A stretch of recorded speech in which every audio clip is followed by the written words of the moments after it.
Radhe Radhe. Hello everyone. Let's begin with a new episode. जो इस channel पे नए हैं और जिन्होंने अभी तक सब्सक्राइब नहीं किया, प्लीज़ चैनल को जल्दी से सब्सक्राइब कर दें। So let's start. श्योर और महिरा का रिश्ते और सच। श्योर और महिरा का रिश्ता और एक सच। महिरा सॉरी हाँ, मीरा की बात से सब एग्री किया। शौर्य सोचने लगा और थोड़ी देर बाद अन्य की तरफ देख बोला, अपने आदमियों को बोल उस होटल में पता करे, वहीं से दोनों गायब हुए, उन्हें जरूर पता होगा। शौर्य ने जैसे कहा अन्य ने किया। आदमियों से वैसे ही कहा। उसने आदमी सिम्बा और महिरा को ढूंढने लगे। रात आधी से ज़्यादा हो गई थी। शौर्य अपने रूम में सो रहा था जब उसका फ़ोन रिंग हुआ। शौर्य ने एक रिंग में ही फ़ोन उठा लिया। ऐसे लग रहा था जैसे उसकी आंखों में नींद ही नहीं थी, वो बस आंखें बंद करे ही लेटा हो। कॉल अन्य की थी। शौर्य ने रिसीव करते हुए अन्य से कहा, उस होटल के मैनेजर पर डाउट था इसलिए मैंने उसे उठा लिया। वो जरूर सिम्बा के बारे में कुछ जानता है, इसलिए वो सिम्बा की फ़ोटो देखते ही घबरा गया। हमारे आदमी उसे लेकर फार्म हाउस आ रहे हैं। अन्य की बात पर शौर्य ने टाइम देखकर कहा, नहीं, उसे पैलेस आने के लिए बोलो। अन्य ने ओके कहा और कॉल डिस्कनेक्ट कर दिया। शौर्य की पलकें झुकाकर दुआ को देखा और उसे कसकर अपनी बाहों में पकड़ते हुए जो सो रही थी। शौर्य ने दुआ को बंद मुट्ठी से धीरे धीरे खोलना चाहा तो उसने और कसकर अपनी मुट्ठियों को बंद कर लिया। उसकी नज़र दुआ के चेहरे पे गई जो बड़े आराम से उस पर अपना कब्जा जमाए सो रही थी। शौर्य ने प्यार से उसके चेहरे को बिखरे बालों को एक तरफ किया, फिर से उसकी बंद मुट्ठी को खोलने लगा। वो धीरे धीरे उसकी एक एक उंगली को खोल रहा था। जब दुआ का हाथ उसकी टी शर्ट छूट गई तो शौर्य ने उसके खुद से अलग किया, उसे सही सलाते हुए उसके माथे को चूम लिया। शौर्य अपने रूम से बाहर गया। उसे हॉल में अनमें राज, अभय और विशाल दिख गए। वो चारों उसका ही इंतजार कर रहे थे। उन सभी ने टी शर्ट और लोअर पहना हुआ था। उनके बाल इधर उधर बिखरे हुए थे जो अभी पांचों को क्यूट लग रहे थे। वो वहीं बैठे अपने आदमियों का इंतजार करते हुए बातें करने लगे। तभी अभय की नज़र वहीं साइड में रखे सूटकेस पर गई और उसने सूटकेस को देखते हुए कहा, यार ये अभी तक यहीं है, कोई इसे अंदर क्यों नहीं ले गया? सॉरी, मैं भूल गया, अनमे ने कहा। तभी उसका फ़ोन रिंग हुआ। अनमे ने देखा कॉल उसके आदमी की थी तो उसने जल्दी से रिसीवर कर लिया। उसने आदमी होटल के मैनेजर को लेकर आ गए थे। शौर्य के कहने पर उसे पैलेस के बाहर जिस तरफ सर्वेंट्स रहते हैं उन क्वार्टर बने थे, उसमें मैनेजर को वहीं ले जाया गया। जब वो पांच वहां पहुंचे तब अन्य के आदमी उसे मार रहे थे। शौर्य और बाकी सबको देखकर वो रुक गए। जैसे ही उन आदमियों ने शौर्य को देखा वो सकपका गया। शौर्य कौन है ये वो अच्छे से जानता था। तभी शौर्य ने मैनेजर को बिना भाव देखते हुए कोल्ड वॉइस में कहा, क्या जानते हो तुम? वो मैनेजर शौर्य की बात पर हकलाया। वो तो राज उससे बोला, देख, जो भी जानता है पग दे, कहीं ऐसा ना हो बाद में पछताना पड़े। वो लोग मुझे मार डालेंगे, मैनेजर ने डरते हुए कहा। तो उसकी बात विशाल बोला, बेटा मर तू वैसे भी जाएगा, अगर कुछ नहीं बोला तो। उसके बोलते ही मैनेजर शौर्य के पैरों में गिर गया और उसका पैर पकड़कर बोला, प्लीज़ सर, मुझे बचा लीजिए, वो लोग बहुत खतरनाक हैं। शौर्य एकदम पीछे हटा और उसे देखते बोला, वो लोग कौन है? तो मैनेजर उसके देखकर डरते बोला, वो सभी क्रिमिनल थे, उनके मोस्ट वांटेड क्रिमिनल आरआर का नाम तो सुना ही होगा ना? आर आर सुनते ही पांचों के भौहें तन गई। वो जानते थे आरआर कोई और नहीं, रोनी ही है, जिसे सारी दुनिया मोस्ट वांटेड क्रिमिनल आरआर के नाम से जानती है। मैनेजर डरते हुए आगे कहा, वो लोग होटल में जबरदस्ती घुस गए थे और जब गार्ड ने उन्हें रोकने की कोशिश की तो उन लोगों ने गार्ड्स को भी मार डाला और उस लड़की को जबरदस्ती उठाकर ले गए। उसके अगले ही दिन वो आदमी आया जिसे आप लोग ढूंढ रहे हैं। वो आदमी उस लड़की से मिलने आया था, पर मैंने आरा के कहने पर उसे लड़की के बारे में कुछ नहीं बताया। उस आदमी ने बहुत हंगामा भी किया, पर फिर भी मैंने उसे कुछ नहीं बताया। उसके बाद अगले दिन वो आदमी फिर से उस लड़की के साथ होटल आया और दोनों अपना सामान लेकर चले गए। उसने होटल में आते ही मैंने आर के आदमी रोनी को कॉल करके उसके आने की खबर दे दी। बस इतना ही पता है सर मुझे। जैसे ही मैनेजर ने अपनी बात पूरी की, अभय ने उसके मुंह पर मुक्का मार डाला।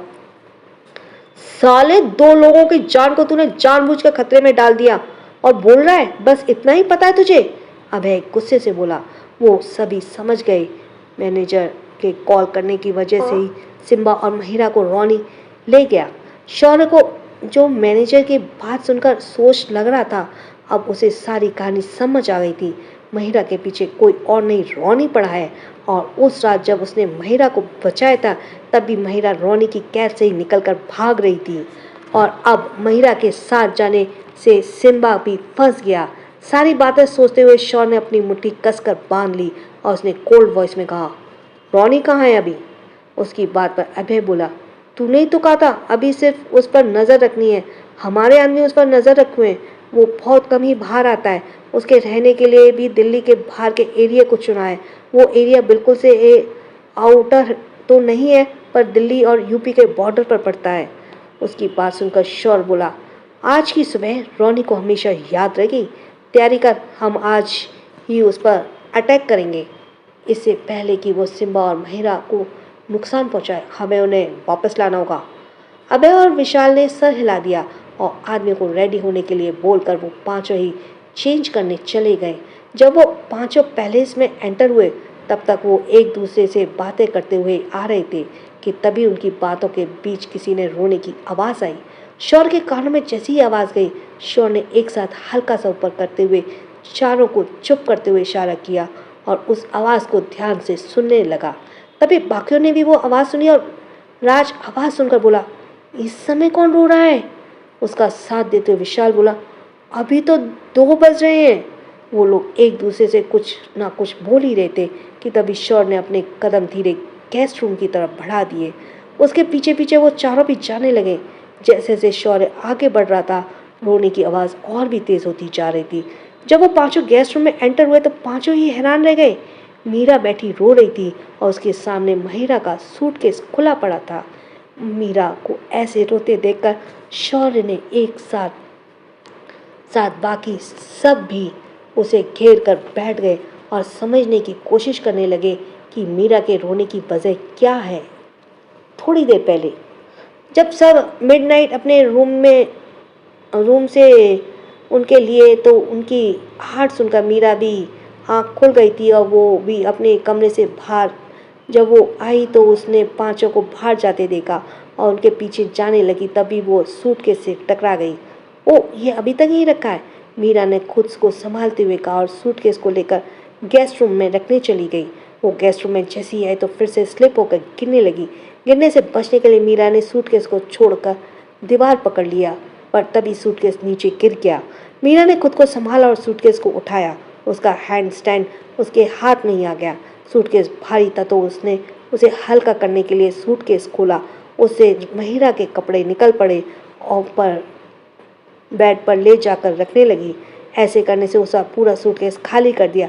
जब वो सूटकेस को अंदर लाकर दोबारा से उसमें सामान जमा आने लगी तो कपड़ों के बीच रखा एक एनवलप गिर गया। मीरा ने उसे उठाकर देखने लगी। उस एनवलप पर मीरा सिंह रायसादा लिखा था। अपना नाम देखकर वो एनवलप खोलकर उसमें रखे लेटर को पढ़ने लगी। जैसे जैसे वो लेटर पढ़ती जा रही थी उसकी आंखें आंसू लुढ़क कर नीचे गिर रहे थे।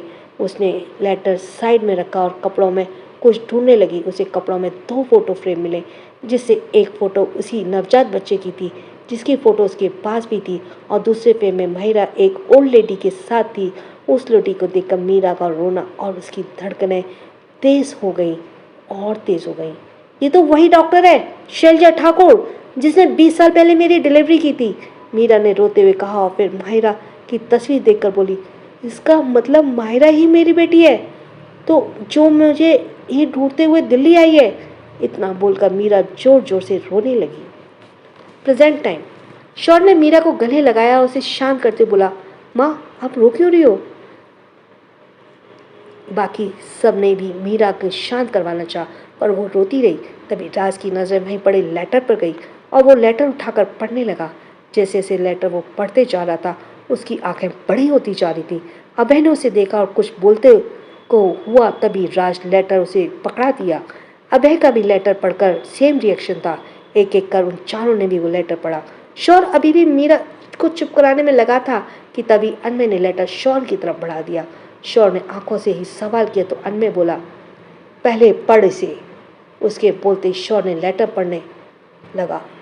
लेटर में लिखा था, मुझे माफ़ करना मीरा, मैं तुम्हारे बारे में कभी भी माहिरा को नहीं बताना चाहती थी पर मैं मजबूर थी, इसलिए मुझे उसे तुम्हारे बारे में बताना पड़ा। हमारी फाइनेंशियल कंडीशन बहुत ख़राब हो गई थी। मेरे हस्बैंड रिटायरमेंट के बाद हमें अपने बिजनेस शुरू किया, जिसमें हमें बहुत फ़ायदा हुआ। अब अच्छे से चल रहा था। मैं और हस्बैंड और माहिरा, हम तीनों अपनी छोटी सी दुनिया में बहुत खुश थे।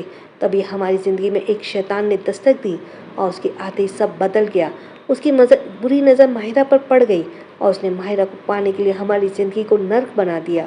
हमारे हंसते खेलते परिवार की सारी खुशियाँ उस शैतान ने छीन ली। जब माहिरा ने उसके प्रपोज़ल को रिजेक्ट कर दिया तो उसने मेरे हस्बैंड को मार डाला। उसने हमारे सारे रास्ते बंद कर दिए। हम खुद के घर में भी कैद होकर रह गए।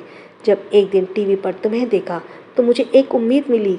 माहिरा को उस शैतान से बचाने के लिए मैंने उसे तुम्हारे पास भेजने का फैसला किया और उसे मैंने सारा सच बता दिया। मैं उसे तुम्हारे पास भेज रही हूँ। मुझे उम्मीद है इस बार तुम उसे ठुकराओगी नहीं। उसे अपना लेना मीरा, वो तुम्हारी बेटी है, तुम्हारा अपना खून है। क्या करेगा अब शौर्य सच जानकर? क्या वो माहिरा को वापस लाएगा? क्यों ठुकरा दिया था मीरा ने माहिरा के जन्म लेने से उसे?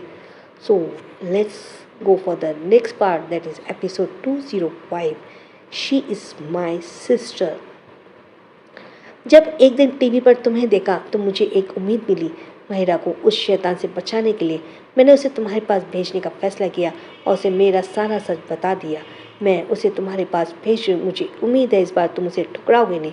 उसे अपना लेना मीरा, वो तुम्हारी बेटी है, तुम्हारा अपना खून है वो। हम इसे थोड़ी ऐड हाँ, हमसे थोड़ी नाराज़ है वो, पर उसे मना लेना। मैं उसे कभी खुद से दूर नहीं करना चाहती थी, पर वो मेरी मजबूरी है कि इतने सालों बाद आज मुझे उसे खुद से दूर करना पड़ रहा है। अगर तुम उसे अपनी बेटी के तौर पर ना भी अपनाओगे तो सालों पहले जो मैंने तुम्हारे लिए किया था उसका एहसान समझकर अपना लेना। मीरा, उसे तुम्हारी ज़रूरत है, उसे एक माँ की ज़रूरत है। मुझे उम्मीद है तुम मेरी मजबूरी को और मुझे समझोगी। लेटर फोल्ड करते हुए शौर्य ने एक गहरी सांस ली। कुछ देर तो बिल्कुल शांत रहा। मीरा के रोने की आवाज़ सुनकर दुआ, आयशा, चित्रा, पायल, राखी पांचों ही उठकर आ गई। मीरा को रोते देखकर वो हैरान रह गई। वो सभी मीरा के पास आई और उसे संभालते बोली, माँ क्या हुआ आपको? माँ आप रो क्यों रही हैं? उनके पूछने पर भी मीरा ने कुछ नहीं कहा। तभी शौर्य ने अपनी खामोशी तोड़ते हुए कहा, माँ सच क्या है? मुझे सच जाना है। माहिरा का सच। बोलते हुए उसने मीरा की तरफ देखा और उसे देखते हुए भाभी ने होकर बोला, अगर माहिरा इस बार इस घर की मेंबर है तो इतने सालों तक कहाँ थी? क्यों आपने उसे अपने पास नहीं रखा? शौर्य की बात वहाँ खड़ी पांचों ही लड़कियों को समझ नहीं आई। उन्होंने सवालिया नज़रों से एक दूसरे को देखा और मनी मन खुद से बोली, माहिरा इस घर की मेंबर है कैसे? मीरा ने शौर्य के सवाल पर उसे भीगी आंखों से देखा और सिसकते हुए बोली, मुझे माफ़ करना शौर्य, मुझसे बहुत बड़ी गलती हो गई। मुझे उसे खुद से दूर नहीं करना चाहिए था। मीरा रोई जा रही थी। अपनी माँ की आंखों में आंसू न देखने वाला शौर्य भी आज खामोश था। उसे एक अजीब से एहसास ने घेरा हुआ था। उसने फिर से कहा, क्या माहिरा मेरी बहन है? उसकी नज़र नीचे झुकी हुई थी और वो एकटक जमीन से घूर रहा था। उसकी आवाज़ की कठोरता से मीरा की सकपका गई। उसने अपने आंसू पोंछे और शौर्य को समझाते हुए कहा, जब तेरे डैड ने सुसाइड कर लिया था तब मैं पूरी तरह टूट चुकी थी और जिस दिन उनका अंतिम संस्कार हुआ उसी दिन मुझे पता चला कि मैं प्रेग्नेंट हूँ और वो जाने से पहले मुझे माहिरा दे गए थे। पर मैंने उसके इस खूबसूरत तोहफे पर अभिशाप समझ लिया और तभी मुझे माहिरा से नफरत होने लगी। धीरे धीरे जब सच हमारे सामने से रेत की तरह फिसलता चला गया तो मेरे ये नफरत माहिरा के लिए और बढ़ती गई और फिर तुम्हारा जेल जाना, उसके लिए भी मैंने माहिरा को ही जिम्मेदार ठहराया। शौर्य ने अपनी माँ को देखा और अंधविश्वास वाली बातें कर रही थी। उसका कोई दोष ना होते हुए भी मैंने हर घटना के लिए उसे ही जिम्मेदार ठहराया। मुझे लगने लगा अगर ये ना होती तो शायद सब पहले जैसा होता। तेरे डैड हमें छोड़कर ना जाते, हम इस तरह सड़क पर ना आते, तू जेल नहीं जाता। मेरे दिल दिमाग ने सबकी वजह माहिरा को बना लिया और तेरे जेल जाने के बाद मेरा मन इतना कड़वा हो गया कि मैंने उसे एक पल के लिए अपने अंदर नहीं रखना चाहती थी और इसलिए मैंने अबॉर्शन करवाने का फैसला किया। मीरा के ये कहते ही शौर्य के साथ साथ सबने उसे हैरानी से देखा। क्या ये वही माँ है जो हम पर इतना प्यार लुटाती है, और एक बच्चा जो इस दुनिया में आया भी नहीं था उसकी जान लेने चाहती थी? शौर्य को मीरा की बात पर भरोसा नहीं हो रहा था। उसकी माँ जो उसे इतना प्यार करती है, एक समय पर उसकी बहन की जान लेना चाहती थी। इस बात पर यकीन करना उसके लिए मुश्किल था। मीरा ने आगे कहा, मैं हॉस्पिटल गई और वहाँ जाकर मुझे पता चला बहुत देर हो गई है, मैं अब अबॉर्शन नहीं करवा सकती, इसलिए ना चाहते हुए भी मैंने उसे रखा। बोलते हुए उसने शौर्य की तरफ देखते हुए कहा, तूने तो भाई से कह दिया था मुझे यहाँ से ले जाए, पर मैं उनके साथ नहीं गई। मैंने उन्हें कुछ महीने यहीं रहने के लिए मना लिया था, और ना ही मैंने उन्हें माहिरा के बारे में कुछ बताया। मैं जानती थी अगर भाई को पता चला मैं प्रेग्नेंट हूँ तो वो कभी मुझे अकेले छोड़कर नहीं जाते, इसलिए मैंने उनसे झूठ कह दिया। उन्होंने मेरे रहने का इंतजाम एक फ्लैट में कर दिया था। पूरे 6 महीने तक मैं दिल्ली में अकेले रही, सिर्फ माहिरा को जन्म देने के लिए। मेरी डॉक्टर शैलजा ठाकुर थी। जब मेरी डिलीवरी हुई तब वो माहिरा को लेकर मेरे पास आई और माहिरा को मेरी गोद में देने लगी, पर मैंने उसे लेने से मना कर दिया। मैंने तो उसका चेहरा तक नहीं देखा था। मैंने उनसे कह दिया कि वो उसे अनाथालय ले जाएं, उसे अपनाना नहीं चाहती, पर उन्होंने मुझसे बहुत समझाया। मेरे ना मानने पर उसने माहिरा को अपना लिया। उनका अभी कोई बच्चा नहीं था, इसलिए उसने माहिरा को गोद ले लिया। उसने 1 हफ्ते बाद जब मैं दिल्ली से जाने लगी तभी मेरे पास एक कुरियर आया और उसमें माहिरा की कुछ तस्वीरें थीं। मैंने उन्हें फेंकना चाहा, पर मेरे हाथ नहीं उठे और ना चाहते भी उसकी वो तस्वीरें मैंने अपने पास ही रख ली। मीरा बोलते हुए उठी और माहिरा की बचपन की तस्वीरें लाकर उसे शौर्य को दे दिया।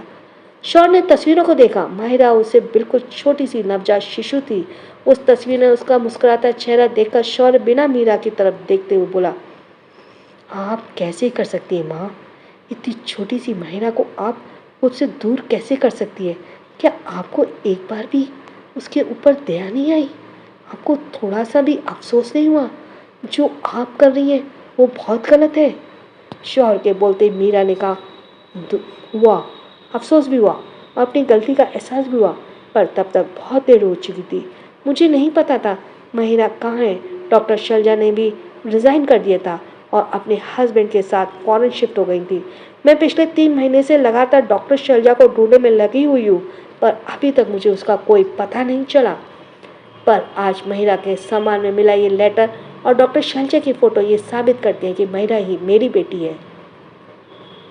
पर अब बहुत देर हो गई। आप जानती भी हैं माहिरा किसकी कैद में है? अगर उसे पता चला माहिरा मेरी बहन है तो आप सोच भी नहीं सकती रोनी उसके साथ क्या कर सकता है।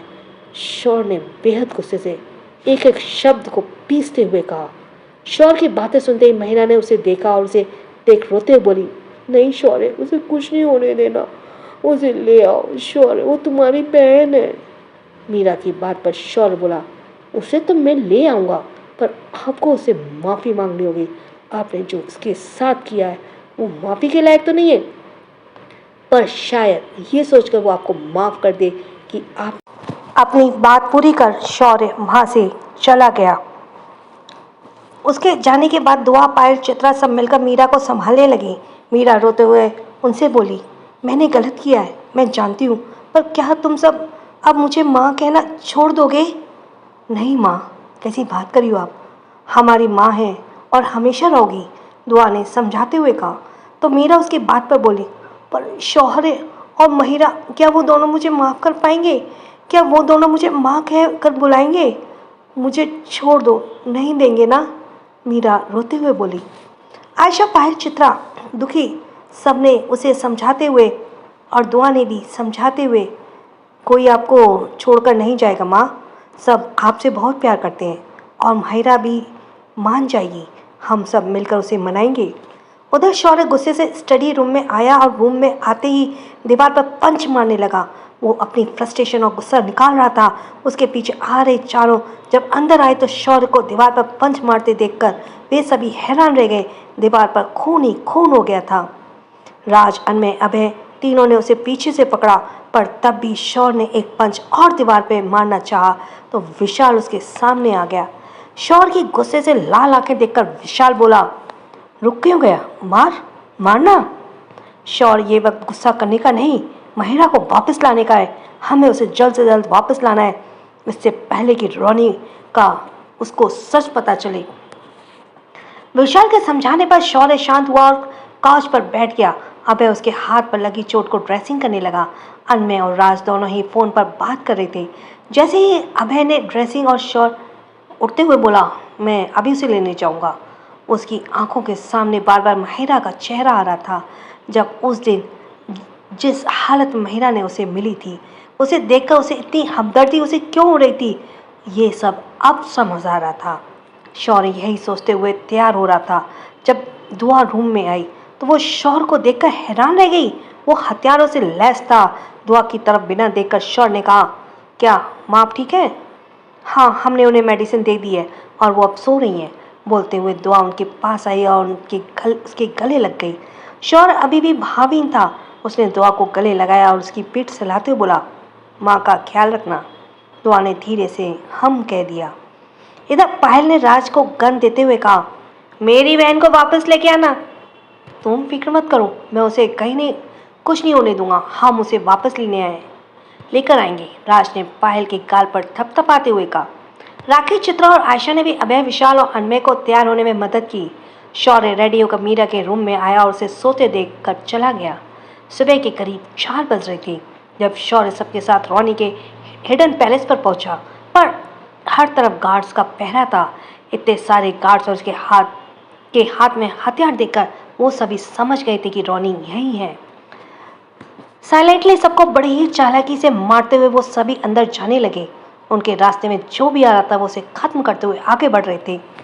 जब वो अंदर गए तो पूरा घर खाली था। ये देखकर शौर्य की भौहें तन गई। राज, विशाल, अनमय, अभय घर की तलाशी लेने लगे पर उन्हें वहां कोई भी नहीं मिला। पर एक कमरे में जिसमें बहुत अंधेरा था, एक छोटी सी खिड़की से बहुत कम रोशनी आ रही थी। वो रोशनी सिम्बा पर पड़ रही थी। सिम्बा को उल्टा लटका गया था। उसे इतना मारा कि वो बेहोश हो गया। जब विशाल की नज़र उस पर पड़ी तो विशाल और अनमय ने उसे नीचे उतारा। So let's go for the next part. जब वो लोग अंदर आए तो पूरा घर खाली था।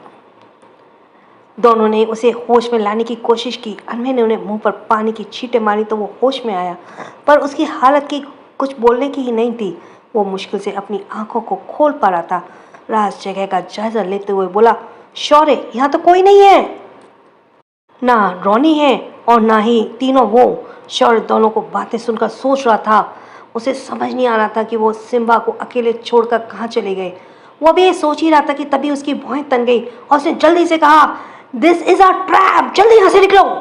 उसके बोलते ही अनमय और विशाल ने सिम्बा का सहारा दिया और पांचों जल्दी से उस जगह से बाहर आए। उनके बाहर आते वो घर ब्लास्ट हो गया। धमाका इतना तेज था कि उसकी चपेट में वो सभी आ गए थे और कुछ दूरी पर जा गिरे थे। हालांकि उन्हें चोटें ज़्यादा नहीं आई थी, पर कुछ खरोंचें उन्हें लग गई थी जिनसे खून बह रहा था। अगर वो सही समय पर बाहर नहीं निकलते तो आज रोनी का प्लान सक्सेसफुल हो जाता। दूसरी तरफ रोनी वो वीडियो इस नज़ारे को देख रहा था और उन सब के बच निकलने ही रोनी ने एक पंच दीवार पर मारा।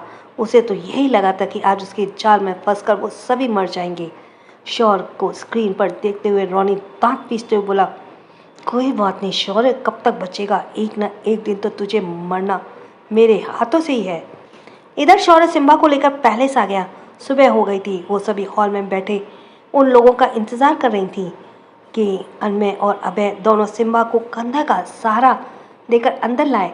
सिम्बा का इतना घायल देखकर वो सभी हैरान रह गए। सिम्बा अपनी आंखों को सही से खोल भी नहीं पा रहा था। वो दोनों उसे उसके कमरे में ले गए कुछ और उसे बेड पर लेटाकर वापस आ गए। शौर्य, राज और बाकी सब भी अपने कमरे में चले गए। डॉक्टर सिम्बा का ट्रीटमेंट करने लगे। कुछ देर तक सिम्बा के पास रहने के बाद दुआ, आयशा, पायल, राखी, चित्रा भी अपने अपने रूम में चली गई। जब चित्रा अपने रूम में आई तो देखा विशाल सोफे पर सर झुकाए बैठा था। चित्रा ने फर्स्ट एड लिया और विशाल के पास जाकर बैठ गई। वो बिना कुछ बोले उसके जख्मों को साफ करने लगी। विशाल ने उसकी तरफ देखा तो वो पलकें झपकाए अपना काम कर रही थी। विशाल ने भी कुछ नहीं कहा और उसे देखता रहा। इधर आयशा भी अनमय की इंजरी पर फर्स्ट एड कर रही थी। अनमय की आंखों में गुस्सा भरा था और उसने गुस्से से दांत पीसते हुए कहा, साले ने ट्रैप बिछाया था, उसे पता था कि हम वहाँ आने वाले हैं। आयशा ने भी उसके गुस्से को देख उसके हाथ पर अपना हाथ रखा। अनमे ने उसकी तरफ देखा तो उसने हौले से पलकें झपका दी। सब ठीक हो जाएगा, मुझे आप लोगों पर पूरा भरोसा है। आयशा की बातें अनमे के गुस्से को कुछ कम कर गई थी। अनमे ने एक हाथ उसके सर के पीछे लगाते हुए उसके माथे को चूम लिया। पायल भी राज को गले से लगाए उसके गुस्से को शांत कर रही थी। ये पहली बार था जब उन लोगों को रोनी से मात मिली थी और यही बात उनमें से किसी से हजम नहीं हो रही थी। अभय ने गुस्से में दीवार पर हाथ मारा तो राखी ने जल्दी से उसका हाथ पकड़ लिया और उसे काउच पर बैठाते हुए उसके कंधे पर अपना सर रख दिया। और वो परिस्थिति में उसके साथ है वो ये उसे बताना चाह रही थी। इधर शौर्य शावर के नीचे खड़ा था। शॉवर का पानी उसके पूरे शरीर को भिगो रहा था। उसके दोनों हाथ दीवार पर टिके थे और वो अपने सर को नीचे की तरफ झुकाए हुए था। उसके शरीर पर लगा खून उसके शरीर से बहकर बाथरूम से फर्श को लाल किए जा रहा था। दुआ जब रूम में आई तो उसे शौर्य रूम में नहीं दिखा। तभी पानी की आवाज़ सुनकर उसने बाथरूम की तरफ देखा। बाथरूम का दरवाज़ा हल्का खुला हुआ था। दुआ बाहरी कदमों से अंदर गई तो उसने शौर्य को खुद से लड़ते देखा, जो खुद को शांत करने के लिए शॉवर के नीचे खड़ा भीगे जा रहा था। दुआ शौर्य के दर्द को महसूस कर सकती थी। उसे शौर्य का हर दर्द फील होता था। उसने आगे बढ़कर शौर्य को पीछे ही अपनी भौं में भर लिया और उसकी पीठ पर अपना सर टिका दिया। उसके दोनों हाथ शौर्य के चेस्ट पर थे। दुआ शौर्य को गले लगाए हुए ही बोली, हमें आप पर पूरा भरोसा है, आप माहिरा को वापस ले आएंगे। दुआ की बात सुनकर शौर्य ने दुआ के हाथ पर अपने दोनों हाथ रख दिए और उसके हाथ को पकड़ उसे अपने सामने किया। वो दोनों ही शावर के नीचे खड़े भीग रहे थे। दोनों की आंखें मुश्किल से खुल पा रही थी। शौर्य ने दुआ की आंखों में देखते हुए कहा, तुम्हें लगता है मैं उसे वापस ला पाऊंगा? शौर्य ने कहा तो दुआ ने सर हिला दिया। शौर्य ने उसे देखते हुए आगे कहा, तुम्हें पता है दुआ, पहली बार मैं कब डरा था? जब मैंने अपने डैड की बॉडी को लटकते देखा था। उस वक्त मैं बहुत डर गया था। उस जगह से, उस कमरे से मैं भाग जाना चाहता था या कुछ भी करके समय को पीछे ले जाना चाहता था, पर कहीं ना कहीं ये सच में जानता था डैड अब दोबारा वापस नहीं आएंगे। उस दिन के बाद से मैं कभी नहीं डरा। डैड की मौत ने मुझे इतना स्ट्रांग बना दिया, मेरे अंदर के सारे डर खत्म कर दिए, पर आज मैं फिर से डर रहा हूँ, कहीं मैं उसे खो ना दूँ। जैसे ही शौर्य ने ये कहा, दुआ ने अब उसके मुंह पर अपना हाथ रख दिया और उसे समझाते बोली, नहीं, आप उसे कुछ नहीं होने देंगे, हम जानते हैं आप उसे ले आएंगे। शौर्य जी, हमने आप पर भरोसा है। महिला कुछ अच्छी लड़की है, बहुत अच्छी लड़की है, उसका मन साफ है, अच्छे लोगों के साथ खुदा कभी गलत नहीं करता। दुआ की ये बात शौर्य को मजबूत कर रही थी, उसके अंदर के डर को कम कर रही थी। उसने दुआ को तुरंत ही अपनी बाहों में समेट लिया और उसे कसकर गले लगा लिया। कल तक वो सिर्फ उसका प्यार थी, उसका जुनून थी, पर आज वो उसकी ताकत बन गई थी, उसकी हिम्मत बन गई थी। दुआ ने भी बिखरे हुए शौर्य को अपनी बाहों में समेटे हुए था। उसने भी शौर्य को उतने ही शिद्दत से गले लगाए हुए था जितने शिद्दत से शौर्य ने उसे लगाया था। वो दोनों ही एक दूसरे का सहारा और एक दूसरे की ताकत बने हुए थे। शॉवर लेने के बाद दुआ शौर्य से बालों को सुखा रही थी। तभी शौर्य ने कहा, माँ अभी भी सो रही है? हाँ, मेडिसिन का असर अभी भी है उन पर। समझ नहीं आ रहा, जब वो नींद से जागेंगी तब हम क्या कहेंगे उनसे? दुआ ने शौर्य के बालों को पोंछते हुए कहा, मैं उनसे मिलकर आता हूँ। इतना बोलकर शौर्य चला गया। वो मीरा के रूम में आया तो मीरा अभी भी सो रही थी। उसने मीरा को देखते हुए मन ही मन खुद से कहा, पता नहीं मैं आपकी बात का मान रख भी पाऊंगा या नहीं, पता नहीं मैं वापस ला भी पाऊंगा या नहीं।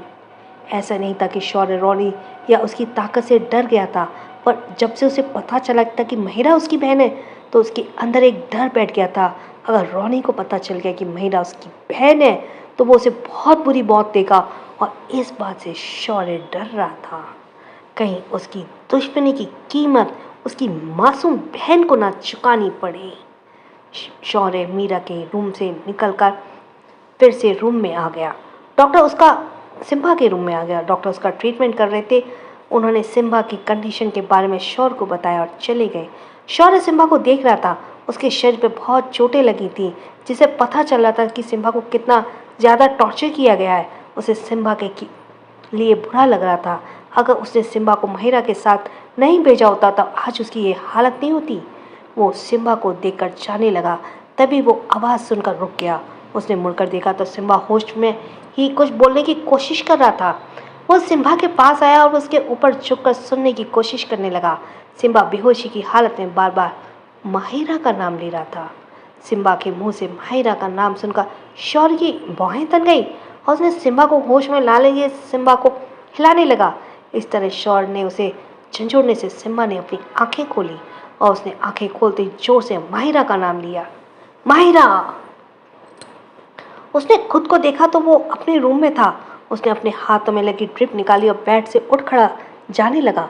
उसने अभी एक कदम बढ़ाया था कि तभी उसने अपने हाथ पर किसी के मजबूत हाथ को पकड़ महसूस हुई। सिम्बा ने मुड़कर देखा तो शौर्य उसका हाथ पकड़े हुए था। कहाँ जा रहे हो? शौर्य के सवाल पर सिम्बा बोला, उसे लेने। उसके साथ वो सेफ नहीं है। मैं जानता हूँ पर तुम अभी नहीं जा सकते, तुम अभी रेस्ट की ज़रूरत है। शौर्य ने कहा तो सिम्बा बोला, मुझे अभी जाना है, वो उसे मुझसे दूर ले जाएगा। सिम्बा की बात कर सुनकर फिर से शौर्य की भौहें तन गई और उसने एरोगेंटली कहा, तुम अभी कहीं नहीं जाओगे, इट्स एंड माई ऑर्डर।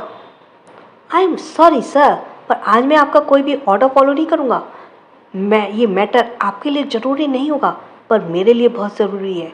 वो आपकी कुछ नहीं लगती हो पर मेरी लगती है और मुझे उसे बचाना है। शौर्य की भौहें सिम्बा की बात सुनकर एक बार फिर तन गई। सिम्बा की बात सुनकर शौर्य बोला, अच्छा क्या लगती है वे तुम्हारी? शौर्य के इस सवाल पर सिम्बा गुस्से से तैश में बोला, आई लव हर। सुना आपने? I am feeling in love her, I am falling in love her. Simba Shaurya की आंखों में आंखें डालकर बोला। सिम्बा की बात पर शौर्य अवाक रह गया। सिम्बा माहिरा से प्यार करता है और उसे पता भी नहीं चला। कुछ देर तक सिम्बा को एकटक देखते रहने के बाद शौर्य भी उससे नज़र मिलाते बोला, जानते हो ना, वहाँ जाओगे तो मारे जाओगे। क्या ये जानकर भी तुम उसे बचाने जाओगे? हाँ, मैं जाऊँगा। अगर उसे बचाने के लिए मुझे अपनी जान भी देनी पड़े तो दूंगा, पर उसे कुछ नहीं होने दूंगा। उस कमीने के पास तो मैं माहिरा को एक पल के लिए भी नहीं छोड़ सकता। सिम्बा अपनी ही धुन में बोले जा रहा था। उसे जरा भी अंदाजा नहीं था वो किसके सामने और क्या बोल रहा है। क्या शौर्य सिम्बा को माहिरा के रिश्ते का एक्सेप्ट करेगा? और जिन्होंने अभी तक सब्सक्राइब नहीं किया प्लीज़ चैनल को जल्दी से सब्सक्राइब कर दें।